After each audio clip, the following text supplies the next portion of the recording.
ಆತ್ಮೀಯ H16 news ಅರ್ಥಾತ್ ಸೀತಾರಾಮಿಗೆ ಸ್ವಾಗತ. ನಾನು ನಿಮ್ಮವ MI ಅಥವಾ ಮಲ್ಲಪ್ಪ ಜೋತವರ. ಆತ್ಮೀಯರೇ, ಈಗಾಗಲೇ ಚಡ್ಡಾ ಆದಿಯಾಗಿ 7 ಜನ, ವಿಶೇಷವಾಗಿ ರಾಘವ್ ಚಡ್ಡಾ, ಸಂದೀಪ್ ಪಾಠಕ್, ಅಶೋಕ್ ಮಿತ್ತಲ್ ಇವರು ಸೇರಿಸಿಕೊಂಡು ಇನ್ನುಳಿದ ಏನಪ್ಪ ಅಂದ್ರೆ ಅಧ್ಯಕ್ಷರಾದಂತಹ ಸ್ವಾತಿ ಮಾಲಿವಾಲ್, ಮಾಜಿ ಕ್ರಿಕೆಟರ್ ಹರ್ಭಜನ್ ಸಿಂಗ್, ರಾಜೇಂದರ್ ಗುಪ್ತಾ ಮತ್ತು ವಿಕ್ರಮ್ ಸಾಣಿಯವರು BJPಗೆ ಸೇರಿದ್ದು ನೀವು ಕೇಳಿದ್ದೀರಿ, ನೋಡಿದ್ದೀರಿ. ಚರ್ಚೆ ಜೋರಾಗ್ತಾ ಇದೆ.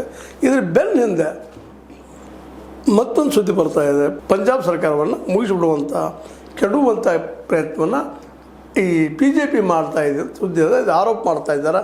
ಸಂಜಯ್ ಸಿಂಗ್ ಆಗಿರ್ಬೋದು, ಅದೇ ಕಾಲಕ್ಕೆ ನಮ್ಮ ಭಗವಂತ್ ಮಾನ್ ಅವರಾಗಿರ್ಬೋದು, ಅದೇ ಕಾಲಕ್ಕೆ ನಮ್ಮ ಕೇಜ್ರಿವಾಲ್ರಾಗಿರ್ಬೋದು. ಈ ನಮ್ಮ BJP ಪಕ್ಷ ಅಂದರೆ ಮೋದಿ ಅವ್ರ ಸರ್ಕಾರ ಈ ಸರ್ಕಾರ ಪಂಜಾಬ್ ಸರ್ಕಾರವನ್ನು ಕೆಡವಿ ಅಥವಾ ನಾಶ ಮಾಡಿ ತಮ್ಮದೇ ಅಧಿಕಾರ ತರಬೇಕು ಅಂತೇಳಿ 50 ಶಾಸಕರು ಜಂಪ್ ಆಗ್ತಾ ಇದ್ದಾರೆ ಅನ್ನೋ ಸುದ್ದಿಗಳು ಬರ್ತಾ ಇದ್ದಾವೆ.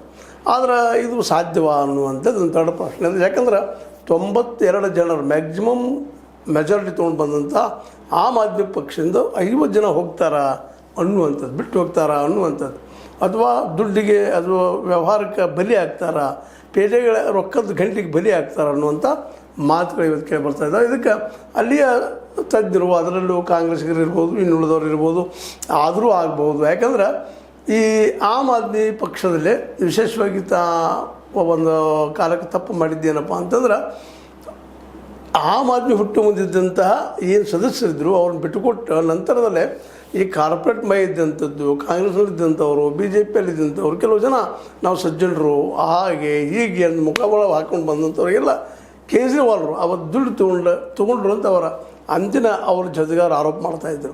ರಾಜ್ಯಸಭಾ ಸದಸ್ಯ ಮಾಡೋದಕ್ಕಾಗಿ ಮತ್ತೊಂದಕ್ಕಾಗಿ ದುಡ್ಡು ತೊಗೊಂಡಿದ್ರು, ಅದರ ಪ್ರತಿಫಲನ ಇವತ್ತು ಬಂದದ ಅನ್ನುವಂಥ ಮಾತು. ಯಾಕಂದ್ರೆ ಸಹಜದ, ದುಡ್ಡು ಕೊಟ್ಟು ಒಳಗೆ ಬಂದಂಥವ, ದುಡ್ಡು ಕೊಟ್ಟ ಮಂತ್ರಿ ಆದಂಥವ, ಅದು ದುಡ್ಡು ಕೊಟ್ಟು ಮತ್ತೇನು ಪಡ್ಕೊಂಡಂಥವ, ಅದ್ರ ಲಾಭ ಮಾಡ್ಕೊಳ್ಳಿಕ್ಕೆ ಪ್ರಯತ್ನ ಮಾಡೇ ಮಾಡ್ತಾನೆ, ಸಹಜ ಗಂಟೆ ಗಳಿಸ್ಕೊಳ್ತಾನೆ.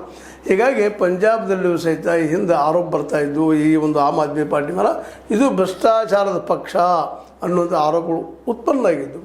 ಅದೇ ಕಾಲಕ್ಕೆ ಈ ಕಾಲದಲ್ಲಿ ಏನಾಗಿಬಿಡ್ತಪ್ಪ ಅಂತಂದ್ರೆ, ಈ ಒಂದು ಪ್ರಚಾರ ಹೆಚ್ಚಾಗುವ ಸಂದರ್ಭದಲ್ಲಿನ ಈ ದೆಹಲಿಯಲ್ಲಿ ಭ್ರಷ್ಟಾಚಾರ ಆರೋಪ ಜೋರಾದಾಗ ಅಲ್ಲಿ ಅಂದಿನ ಮುಖ್ಯಮಂತ್ರಿ ಅಂತ ಕೇಜ್ರಿವಾಲ್ ಬಿತ್ತು ಹೋಗಿದ್ದು ನಿಜವಾಗಿಯೂ ಈ ಪಂಜಾಬ್ ಸರ್ಕಾರ ಮೇಲೆ ಭಾಳ ದೊಡ್ಡ ಎಫೆಕ್ಟ್ ಮಾಡಿದೆ ಅಂತ ಹೇಳಲಾಗ್ತಾ ಇದೆ.